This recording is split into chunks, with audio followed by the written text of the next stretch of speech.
podcast series. Okay, hai. Assalamualaikum warahmatullahi wabarakatuh. Bertemu lagi kita dalam 5 podcast series. Dan hari ini kita ada tajuk yang special, yang sangat dekat dengan suasana fakulti, suasana universiti. Tajuknya Seni Menyulam hubungan penyelia dan pelajar, seni menyulam persefahaman. Canggih pula. Aku yang buat tajuk, aku yang lupa. Okey, dan bersama kita hari ini ada tetamu istimewa, Dr. Siti Uzairah Muhammad Tobi. Dia merupakan pensyarah FAI dan bukan saja itu, dia merupakan influencer akademik. Kalau siapa follow kau, dia tahu beribu-ribu follower di media sosial, di Facebook, di TikTok, di Instagram. So nanti hari ini Dr. Siti akan menceritakan atau berkongsikan apakah tips-tips, apakah pengalaman-pengalaman beliau kan. Kita sembanglah, kita semua ada pengalaman kalau di universiti ni sewaktu peringkat masters, peringkat PhD, macam mana perhubungan dengan pensyarah dan penyelia, antara pelajar dan penyelia. Jadi tak apa, santai-santai je. Okay. Dr. Siti. So bukan calang-calang ni, I pun macam nervous sebab dia influencer. Follower ramai. Okay, kita mulakan. So first of all, mungkin orang semua nak kenal ramai walaupun dah terkenal, kita lah nak kenal untuk follow-follow baru kan. Especially dekat 5 podcast series ni, mungkin Dr. Siti boleh perkenalkan diri secara ringkas, latar belakang, bidang-bidang apa kan. Apa yang orang nak perlu tahulah pasal Dr. Siti ni. Alright, okay, terima kasih Dr. Zaira menjemput saya kali ini untuk podcast 5 podcast. Okay, 5 podcast. 5 itu adalah fakulti saya lah, fakulti kita lah, fakulti kami, iaitu fakulti kecerdasan buatan ataupun artificial intelligence. So mungkin ramai tertanya, siapalah kita ni kan, siapalah saya ni, macam mana berada di sini. So originally, formally known, 5 ni known as Razak Faculty of Technology and Advanced Informatics. So kita dekat bawah fakulti formally Razak tu, kita ada 4 department lah. So saya ni di bawah department Management Science, Science Management and Design. So saya lebih kepada background saya built environment. Tu sedikit lah. So mungkin saya bermula di UTM ni sejak tahun 2007. Masa tu di bawah, masa tu belum Razak Fakulti lagi ataupun FAI, kita di bawah College Sains Teknologi, kita mengajar pelajar diploma. So pengkhususan saya masa tu mengajar pelajar diploma penilaian harta tanah, property management, macam itulah, sebab background saya adalah bidang built environment.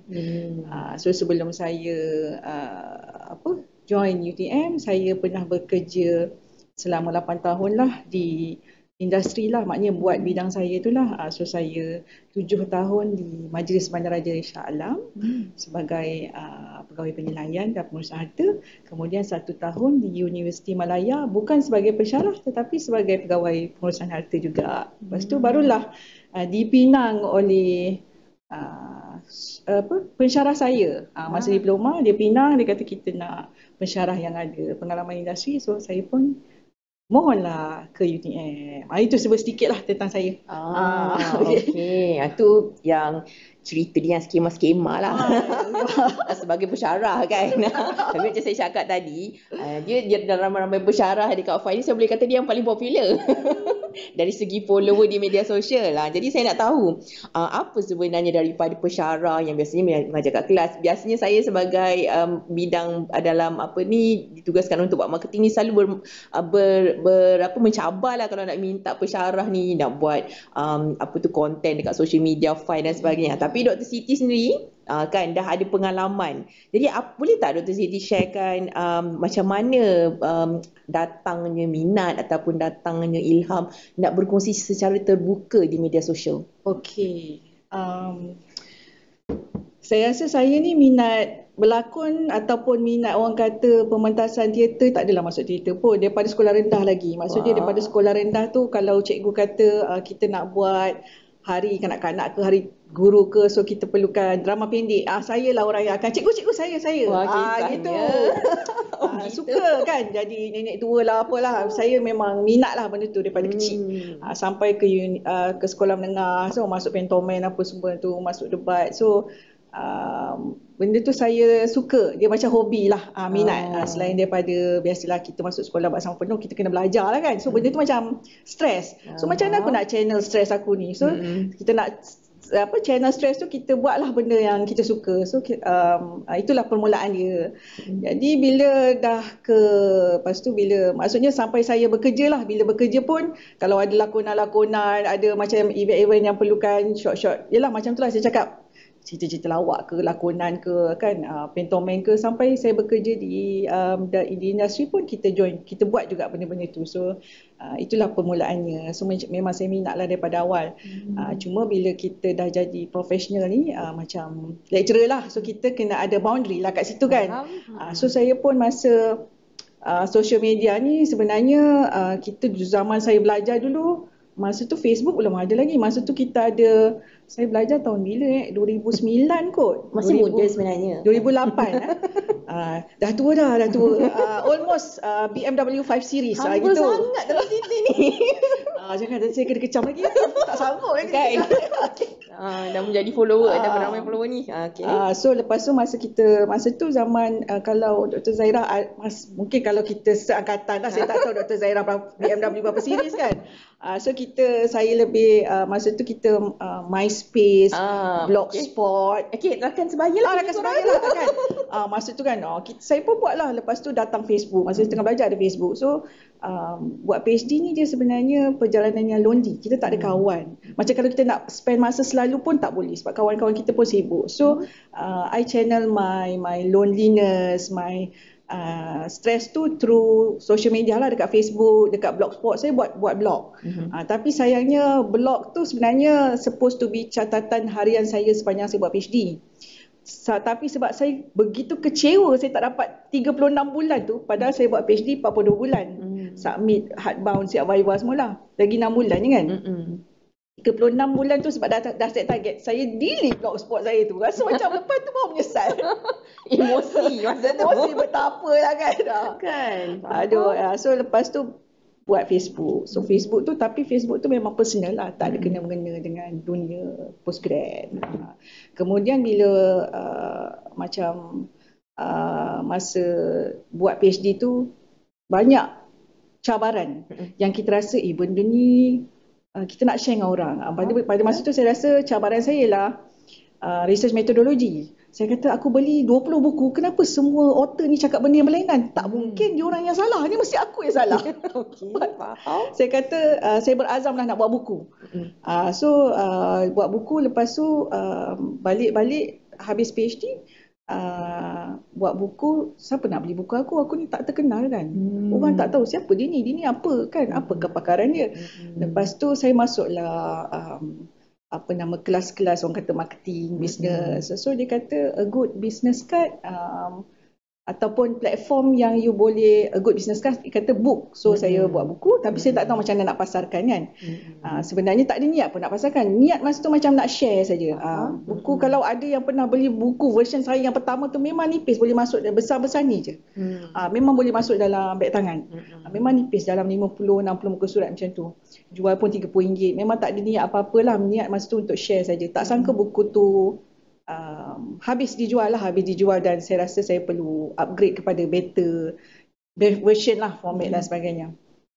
So saya pun masuk kelas-kelas marketing tu, dia kata buat sharing dekat social media, buat Facebook page. So saya bermula pada 2011 tu dengan Facebook page lah, yang tak sangka dia kata buat sharing tu istiqomah. Macam kita buat PhD, nanti kita sembang lanjut pasal PhD tu kan, istiqomah. So kita buat sharing setiap hari ataupun seminggu tu at least 2-3 kali. So istiqomah. Sharing biasa macam mana, apa nak buat, apa yang you hadapi. So daripada situ mungkin masa tu belum ramai lagi orang buat PhD masa tu. So bila kita balik tu, kita agak macam versi batch yang baru lah. Sekarang kita dah ramai lah yang boleh berkongsi. dan kita ada banyak lagi social media lain. So daripada situlah bermulanya orang mengenali saya dan mereka bertanya ada kelas ke tak ada. So dari situlah bermulanya Zaira. Kan? Itulah bezanya Dr. Siti dengan saya. Saya buat juga blogspot. Saya ada juga Facebook. Tapi tak istiqamah. Hangat-hangat tai ayam lah. Jadi itu bezanya orang yang berjaya glamour, ramai follow. Tak ada niat pun nak glamour. Dia macam ni lah. Macam saya kan. Nak kurus tapi tak istiqamah. Jangan cakap tak kurus. Macam itu. Saya selalu maksudnya kejayaan tu memang kena pada disiplin. Kan, betul tu. Kalau tak buat disiplin memang tak dapatlah kita kan. So cakap pasal disiplin, cakap pasal PhD, tu balik kepada tajuk kita hari ni kan. Memang kita nak sembang pasal macam mana kita nak embedkan disiplin, komunikasi dengan penyelia kan bila kita jadi PhD student. You all tak boleh nak scam kita orang lah, sebab kita orang dah lalu benda-benda tu.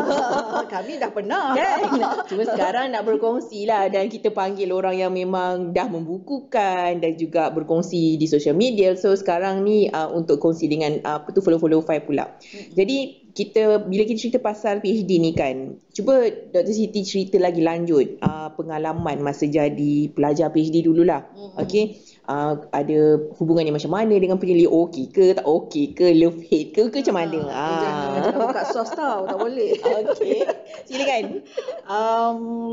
Mungkin kita sama-sama lah berkongsi lah ya.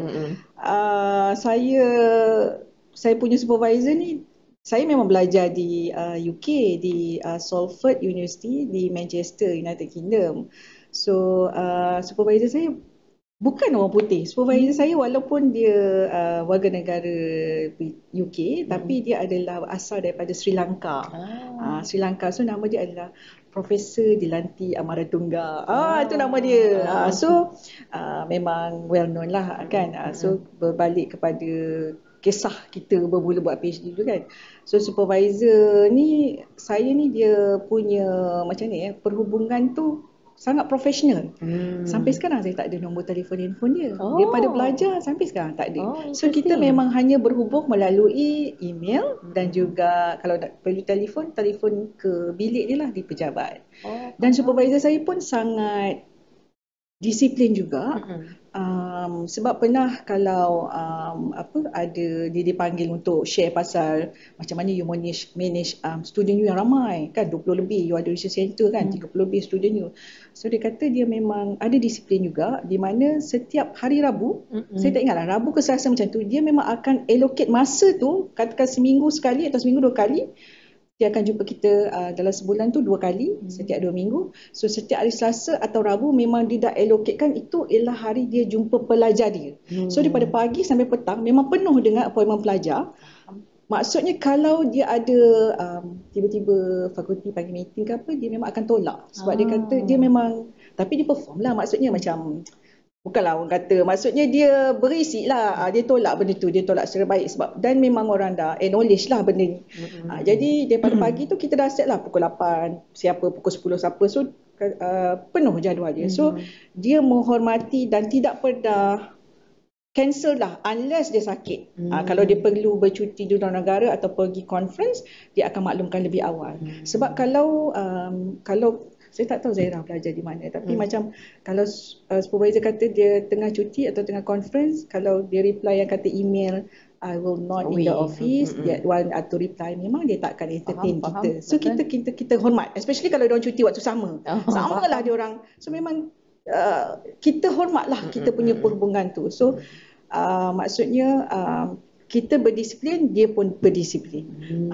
Saya tak tahu tadi soalan tu dah menjawab ke? Jawab. Okay. Sebab saya rasa macam banyak pula nak cakap tapi takut melebihi masa lah kan. Namanya pun sharing kan. So menarik. Saya boleh relate lah dengan apa yang Dr. Siti cerita. Saya buat locally PhD, tapi masa masters pun biasanya westerners ni di Australia pun sama. Saya buat masa di Australia. So sekadar berkongsi, memang mereka begitu. Dia tak share dia punya number. Tak macam kita. So you all yang berada di Malaysia ni sangat beruntung biasanya kita share je kan. Kan.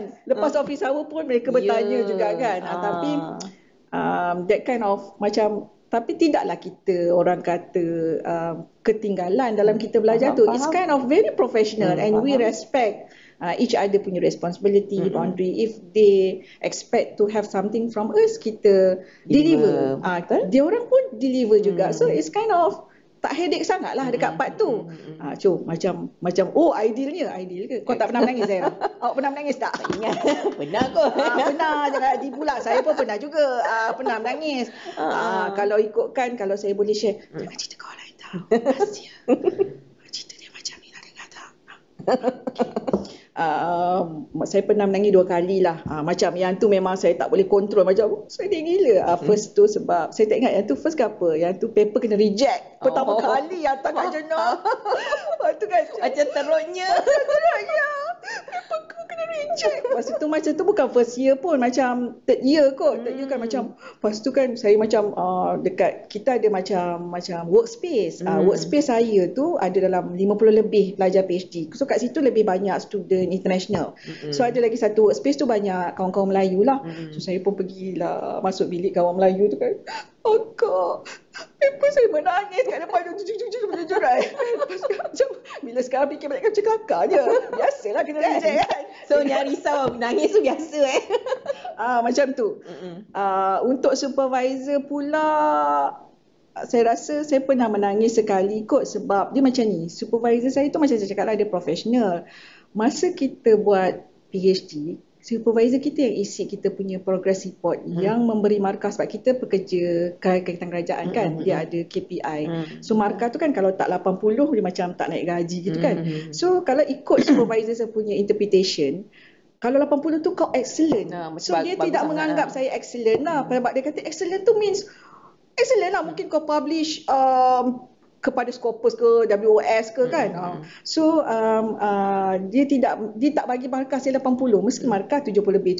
So macam tengok kawan-kawan lain yang sama-sama tu semua 80 lebih. Macam sedihnya macam macam sedih lah. Memang sedih lah, tapi macam masa tu HR UTM bila respon dia kata sebab dia orang pun ada datang ke UK kan untuk jumpa kita, untuk tanya ada masalah tak, you sleep on time tak, kenapa dan sebagainya. So dia kata kalau tengok report tu supervisor you okay, tulis semua, you buat ikut track apa semua, cuma markah tu je, so don't worry too much. So kita pun macam lega sikit lah. So dua perkara tu lah. So bukan kata tak pernah menangis, memang pernah lah menangis, tak adalah semuanya indah. Kalau stres kita tak adalah sentiasa yang boleh positif je kan. Contoh kalau macam ada hari yang saya rasa macam hari ni aku tak nak tengok PC ni, aku tak nak tengok thesis aku, apa nak jadilah. Macam itu memang sangat macam pernah kan sesekali kan dengan perempuan kita kan hormon segala makna ni kan. Jadi kita pun macam hari ni abang cakap UK dia ada kabut. Hari ni aku nak pergi kabut. Apa jadilah. Hari ni aku nak pergi sale Port Marion contoh. Kalau kat UK tu lah dia Port Marion kan. Mengangkutlah balik. Mengangkutlah balik. Itu ada waktu-waktu tertentu kalau pada saya lah, kau layankan je lah. Kita layankan je lah. Bahasa pasarnya ialah podcast ni macam formal sikit. Dia macam kau layankan je lah. Sebab kita tak boleh sentiasa, kita kena ada masa kita perlu sedih, kita sedih lah, kita acknowledge perasaan tu. Ada masa kita penatnya, kita acknowledge. Mana ada orang boleh setiap masa positif. Tapi tak tahulah kalau ada kan. Kalau kita perlu, contoh kalau you diuji sakit ke ataupun ada ahli keluarga meninggal ke, alangkan Nabi Muhammad Rasulullah SAW pun ketika Sayyidatina Khadijah wafat, ketika pakcik wafat, Rasulullah bersedih. Jadi kita maknanya kita kena acknowledge lah perasaan tu. Kita tak boleh lah macam aku kena positif, lepas tu kau tertekan. Itu bukan manusia namanya. Maksud kalau saya lah, tak tahulah Zaira. Zaira macam mana channelkan you punya. Sama, walaupun nama fakulti kita Faculty of Artificial Intelligence kan. Bukanlah kita macam robot. Kita manusia. Saya selalu cakap it's okay not to be okay. Betul kan. So jadi benda-benda yang Dr. Siti share tadi tu lah yang dia selalu share dekat social media dia. So you all kena follow lah. Jangan rasa macam apa benda yang dia share ni, benda tu reality. Memang yang terjadi dalam perjalanan PhD kan. So itulah dia. So kalau kita cerita pula segmen seterusnya kan, kita nak define apakah definisi hubungan sihat kalau daripada pengalaman kita lah kan.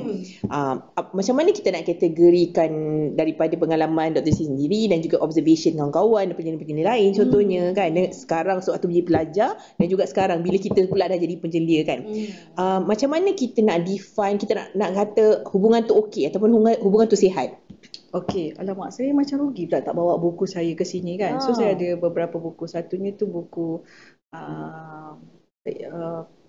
problem statement ke menggarap research problem macam itulah lebih kurang lah. So dalam tu saya ada cerita pasal macam window shopping supervisor. Sebab dia macam gini. Katakanlah sebelum you enter to the relationship, macam awak nak bercinta lah. Takkan kau terus nak kahwin kan. Kau nak berkenalan dulu, ta'aruf dulu. So sama juga dengan supervisor. Supervisor ni manusia, saya manusia, awak pun manusia. Manusia ni dia ada cara, macam mana cakap, perangai yang berlainan. Ada orang sangat relax, chill. Ada orang sangat structure. Buat A, B, C, plan A, B, C kan. Ada orang macam tu kan. So kalau kita kena kenal diri kita lah. Kita ni yang macam mana? Kita ni ada orang suka dikejar-kejar. Macam saya kena tak boleh lah kalau tak kejar, memang tak siap. Ada orang jangan kejar. Kalau kejar dia stres. Sebab dia kata I know to do my work. So you macam tu. So kalau you kena kenal diri you kena pasti you punya karakter. You carilah supervisor, pergi window shopping, risik-risik supervisor yang macam mana yang sesuai dengan you. Janganlah pula kalau kita dah tahu supervisor tu jenis yang memang kejar, lepas tu you ni tak boleh dikejar. You ni memang you have to have some boundary. Macam aku boleh buat kerja, you kena trust kat I boleh deliver. So you mungkin perlu cari supervisor yang begitu. Tapi kalau you ni mungkin jenis yang memang tak disiplin tak tinggi, cari supervisor yang kejar. Yang jenis mengejar. Sebab kalau tak nanti takut tak siap pula. Takut hilang di lautan dalam. Kan? Dengan kat Malaysia ni kenduri kahwin lah, kan bersunat lah, kan menantu lah. Kucing sakit. Pergi haji sekarang musim haji kan. Kan. Anak SPM nak masuk universiti buat kenduri lagi. Contoh kan macam tu kan. So pada saya kalau saya lah, itu kalau saya tak tahu orang lain. Okey, pertama kalau saya nak tengok orang kata supervisor, saya nak ada orang yang contoh macam kita kahwin lah, kita nak sedap, mata memandang. Mungkin tak handsome di mata orang lain, tapi kat mata aku handsome. Mungkin tak kaya di mata orang lain, tapi di mata aku kaya. Walaupun dia tak ada apa orang kata syarikat ke, bukan CEO ke kan contoh kan. Tapi kita tak memilih, maksudnya kita punya expectation, preference kita kan berbeza. So macam tu. So kalau saya tengok dulu karakter. Tapi kalau macam kita buat kat overseas, kita pun tak boleh pilih juga. Betul, tapi betul. Saya pun bertanya juga. So kebetulan profesor saya ni dengan ada seorang profesor di UTM Skudai, dia masa buat PhD sama-sama. So saya tanya, Prof Hishamuddin, Prof Hishamuddin, kenal ke Prof Dilanti ni? Kenal, dia ni okey. So kita trust sebab kita percaya Prof tu pernah dia ajar saya master dengan degree. So saya kata Prof ni baik. So saya rasa bila dia cakap Prof Dilanti tu okey, saya pun trust, take the word lah. So kita shopping juga, kita bertanya-tanya. So yang itu yang pertama lah. Yang kedua, kalau you dah pilih apa semua tu, you dah berjumpa kan. Kalau mungkin you tak kenal, you rasa, sebab kadang-kadang boleh juga kita tak apply lagi, kita jumpa 2-3 profesor, kita berkenalan kan. Saya minat bidang ni kan, sebenarnya boleh jumpa. Tapi saya tak tahulah, kalau saya okey je nak jumpa kan, kalau tak buat PhD pun. Tapi insyaAllah kalau DeFi ni kita semua very positif kan. Betul. Semua baik-baik. Semua macam saya, macam Dr. Zairah. Okey, cuma diorang tidak menunjukkan di social media saja. Tak ada follower ramai. Fakulti kita ni kan semua supportive kan. Tak ada kita dengar kes-kes, tak ada kan? Tak ada. Kalau macam Prof Datuk Zainal itu kan, Prof Datuk Zainal pun best kalau kan. Ramai orang respect. Saya mentor-mentee dengan dia masa nak jadi supervisor kan. Kita belajar juga nak jadi supervisor yang bagus tu macam mana, yang efektif, efisien tu macam mana. So kami pun ada mentor-mentee juga kat sini. So that is how you ni lah. Okay. Itu secara orang kata generalnya lah.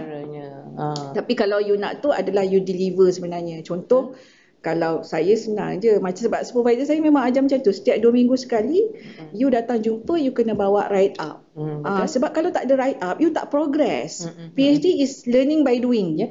So PhD ni bukan viva, PhD adalah thesis. So kalau you tak buat thesis, tak adalah PhD kan. Betul. So dia jumpa dia mesti cakap, okay, first time saya jumpa Prof Dilanti tu, dia bagi saya assignment, Siti, next 2 week, okay, now I want to do, you want me a short report, like 3 to 5 page. What do you understand about PhD? Tak masuk pasal topik kita pun. Dia ni nak apa benda ni, tak tiba-tiba kan, what do you understand about PhD? Kita pun buat lah. Sebenarnya dia nak tengok kita punya writing, style kita macam mana.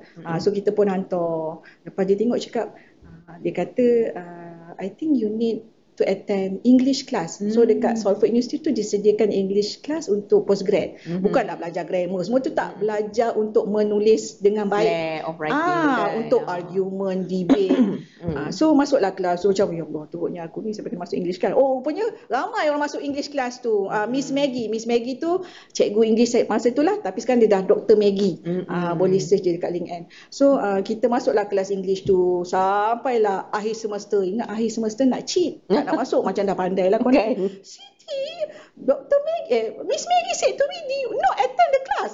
Waduh, kena attend lagi, masuk lagi. So kan dia ajar lah cara nak buat paper, cara macam ini kan. So kita sentiasa rujuk, which is bagus lah kan. Supervisor kita kan kadang-kadang tak ada masa nak tengok all the details kan. So cikgu tu lah yang itu. So you kena deliver lah apa yang, jangan bila datang jumpa you janji nak buat write up, tapi doktor bagi alasan, alasan. Tapi mungkin namanya cakap, Allah, kita orang buat part time macam kita, saya buat full time kan. So mungkin kalau full time, kau jangan buat business pula kan. Lepas tu PhD tu buat part time, tak boleh kan. So you kena macam tu.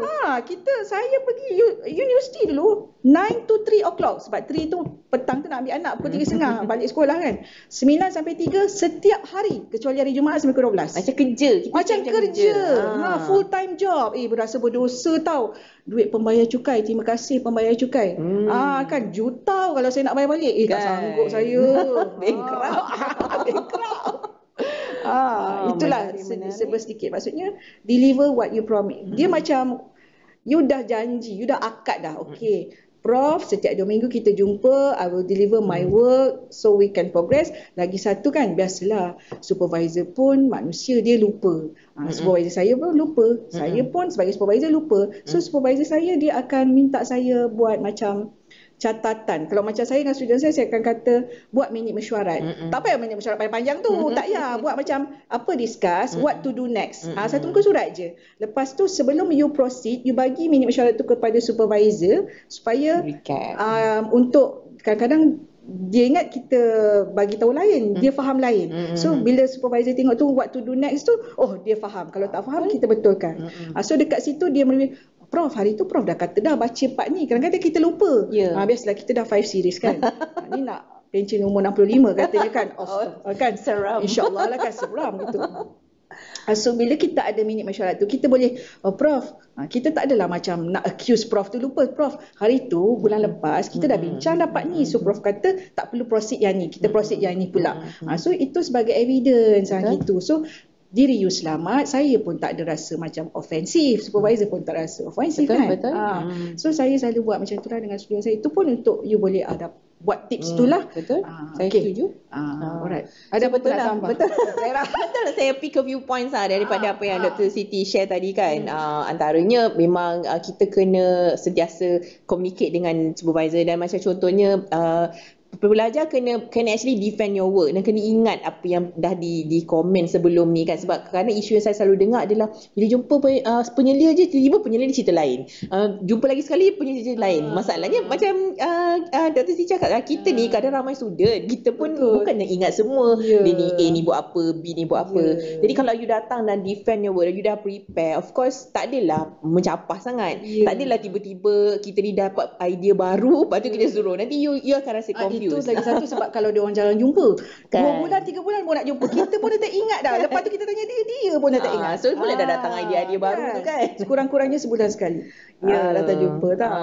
So walaupun katalah mungkin culture-nya berbeza lah. Kalau macam Dr. Sri cerita tadi, macam saya punya pengalaman sendiri pun dekat luar negara, biasanya penyelia akan set dia punya appointment date tu satu minggu tu ada hari yang spesifik. Tapi saya perasan dekat Malaysia ni mungkin bergantung kepada pensyarah juga. Saya sendiri pun tak berkesempatan nak set satu hari. Bila kita set pun kadang-kadang studentnya tak datang kan. So saya lebih biarkan student fleksibel memilih. Tapi bila biar mereka memilih tu, kadang-kadang dia tak datang-datang.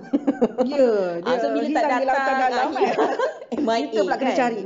Manakah dia? MIA kan.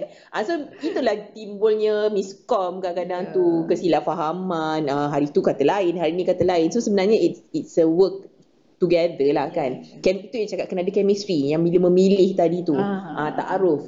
Kalau tak ada ta'aruf nanti lama jadi ru'yah. Sebab yang kena ingat. Bahaya tu. Sebab sudah dah hilang ingatan. Pensyarah pun hilang ingatan gitu. Okay, so on that note kan, kalau dalam mada kita mencari-cari tu, ataupun bila kita dah mula, benda ni patutnya di-detect waktu awal-awal lah kan, kena pasti.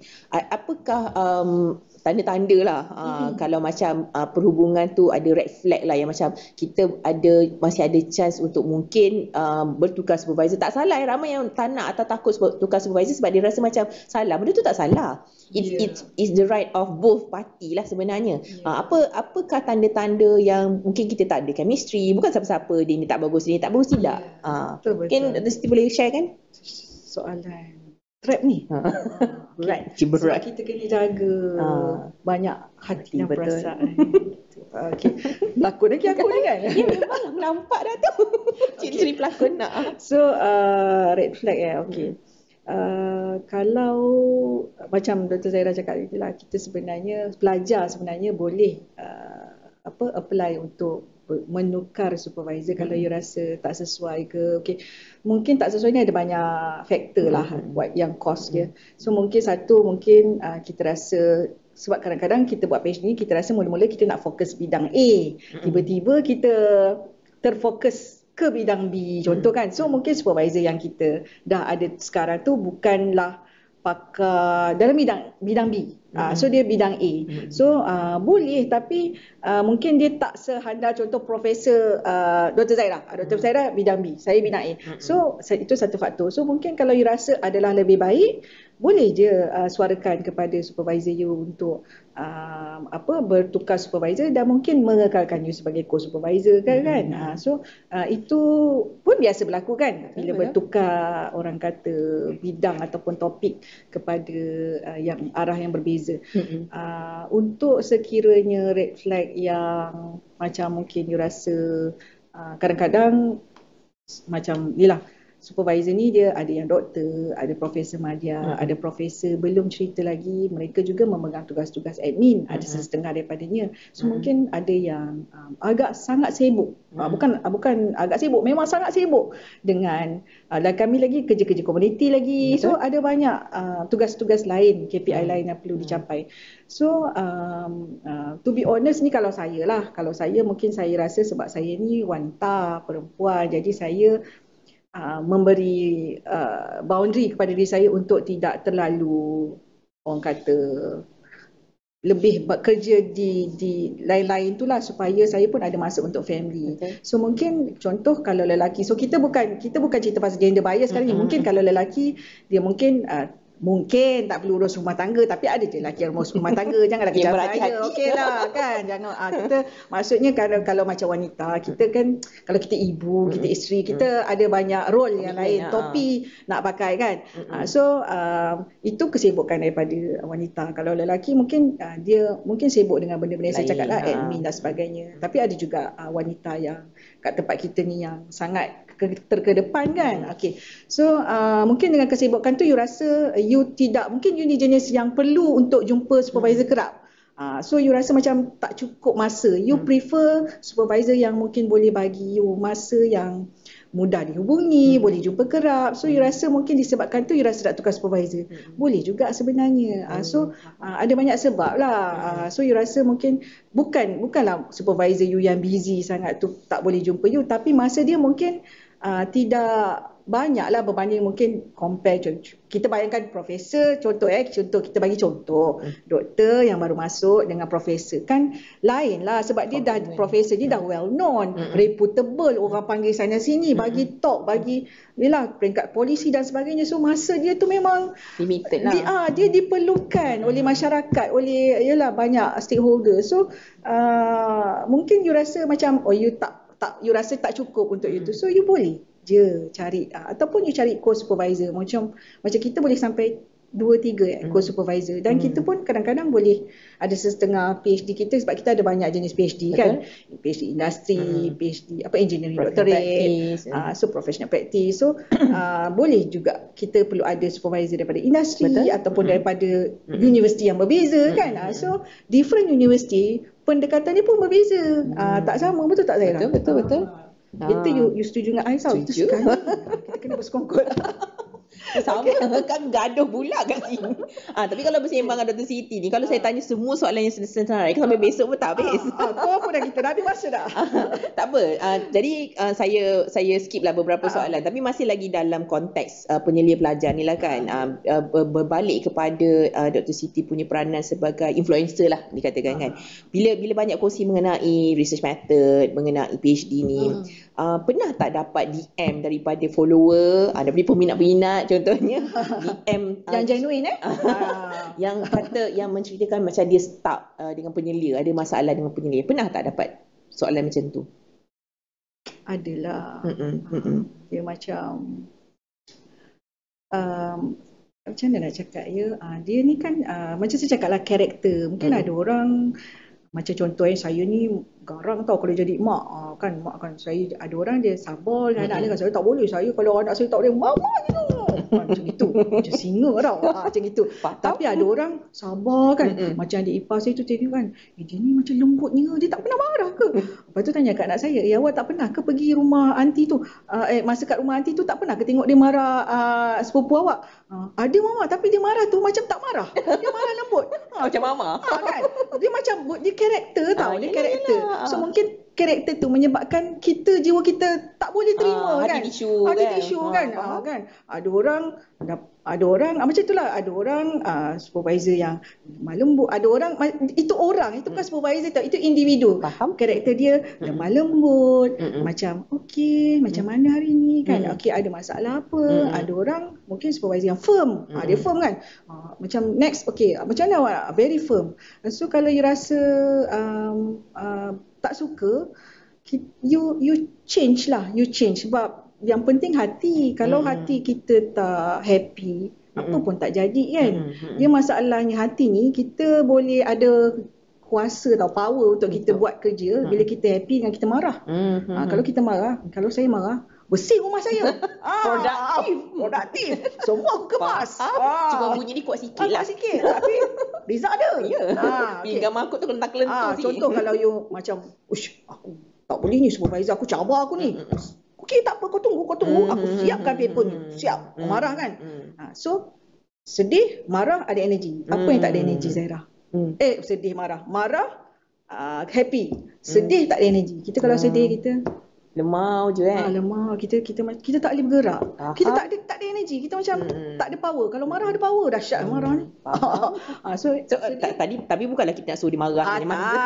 Maksudnya marah tu kita membuatkan kita boleh disalurkan boleh disalurkan. Marah tu maksudnya kita take the challenge. Betul. Kau janganlah pergi marah supervisor pula. Cikgu tu kau channelkan dekat tempat yang selamat lah, kiranya mengemas ke, nak pergi healing, nak jerit dekat bukit ke, kan macam balik kepada apa tu, sharing asal tu tadi awal-awal tadi. Bila kita jadi manusia, kita boleh je nak meluahkan kan. Tak perlu nak suppress. You kena, dia macam ni, kalau berlaku situasi dalam hidup, sama juga dengan kita buat PhD. Kalau you rasa macam aku rasa aku tak ada chemistry lah dengan supervisor ni. Kalau you rasa benda tu akan somehow menyebabkan you tak boleh siap lah. You kata tak boleh lah kalau macam ni, saya stress. Saya kalau boleh saya nak orang yang lembut je dengan saya. Contoh saya cakap lah, itu karakter, you tak boleh ubah. So kita boleh decide kita nak tukar ke, nak ubah ke, boleh decide kan. Sebab tak ada siapa-siapa pun paksa you dalam hidup ni. kita kena buat decision untuk diri kita. Macam itulah. Faham. Lebih daripada tu saya tak boleh cakap. PM tepi lah. Okay. So maksudnya nak kita nak katakan bahawa walaupun mungkin yalah langit tak selalu cerah, bukan flowery selalu kan. Kalau katalah ditakdirkan penyelia student dan penyelia tu ada hubungan yang tak berapa baik lah kan. It's not the end of your PhD, betul? Yes, betul. Cuma beranilah mengambil keputusan ataupun tanyalah orang lain untuk minta pendapat ketiga kan. Macam saya selalu cakap, kalau dia kata supervisor dia gini dia rasa tak supportive, asyik nak expectation high, saya tak boleh deliver apa yang dia nak. Sebab student ni kalau saya lah, dia macam anak-anak kita juga. Ada dia yang kelebih, ada yang power bab metodologi, ada yang power bab 1, bab 2. So ada yang semua power, ada yang sedikit lemah. So kita kena, kalau saya akan bantu ikut level lah masing-masing kan. So mungkin kalau you rasa tak boleh, then you saya kata kalau you rasa tak boleh dan you rasa nak tukar supervisor pun macam agak susah, you dah mungkin dah tinggal lagi 2-3 semester ke, you pergilah cari dekat situ. You ada co-supervisor tak? Saya kata kalau dia kata tak ada, supervisor dia tak macam lebih prefer untuk ada satu supervisor saja kan. Jadi dia pun akan, saya kata cuba cari, biasanya dekat fakulti tu ada orang-orang yang baik. Contoh macam Dr. Zahira kan, dia minta tolong dia, dia sudi walaupun tu bukan student dia. Kalau kat FAI banyak kan. Kan betul. Kalau dia datang jumpa saya, bukan saya lah, ramai kat FAI ni ramai yang baik-baik, yang studi meminjamkan telinga. Sebab kita multidisiplin kan. Apa bagi bidang. Kan jumpa minta pendapat kan. Contoh pengarah jabatan ke timbalan dekat akademik ke, so boleh jumpa untuk mendapatkan advice kan. So bukan semuanya orang kata semuanya bad hitam je, ada juga part-part yang putih tu. So pergilah ke arah mereka, pergilah jumpa mereka untuk orang kata dapat support, dapat advice. So tak perlu tukar supervisor. So macam kita cuba cari alternatif. Jadi apa yang Dr. cakap tadi tu macam peringatan kepada kita jugalah apa tu ahli-ahli akademik, pensyarah-pensyarah, penyelia kan. So kita kena lebih bersikap terbuka lah, bukan tanggungjawab pelajar saja. Kalau kata benda tu kalau hubungan tu memang tak ada chemistry, it's okay kan.